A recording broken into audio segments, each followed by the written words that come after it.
wabarakatuh. Perkenalkan, nama saya Nurul Duha dengan NIM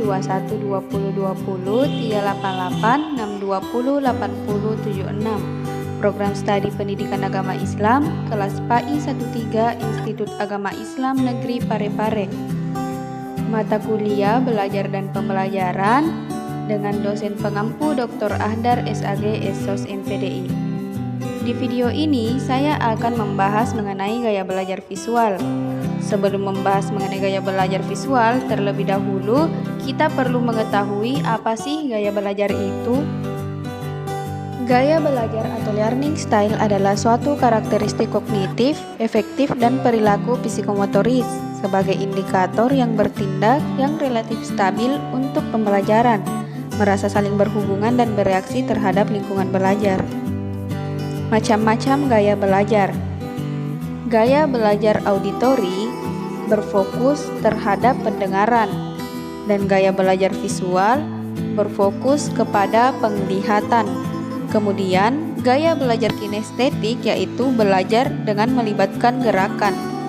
Nah, untuk memudahkan proses belajar, Anda harus tahu dulu nih gaya belajar seperti apa yang sesuai dengan karakter Anda dan gaya belajar seperti apa yang bisa Anda gunakan. Selanjutnya, saya akan membahas mengenai gaya belajar visual yang sesuai dengan gaya belajar yang saya sukai.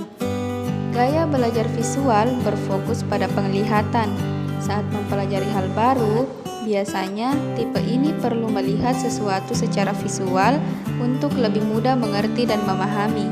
Selain itu, tipe visual juga lebih nyaman belajar dengan penggunaan warna, garis, maupun bentuk.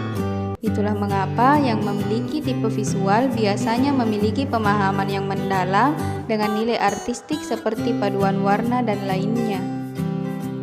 Karakteristik gaya belajar visual yaitu rapi dan teratur, lebih mudah mengingat apa yang dilihat daripada yang didengar, lebih suka membaca daripada dibacakan, berbicara dengan tempo yang cepat, lebih menyukai demonstrasi daripada pidato, sulit untuk menerima instruksi secara verbal kecuali tertulis, tidak mudah terganggu dengan keramaian, suka menggambar apapun di kertas, dan tahu apa yang ingin dikatakan tapi sulit memilih kata-kata.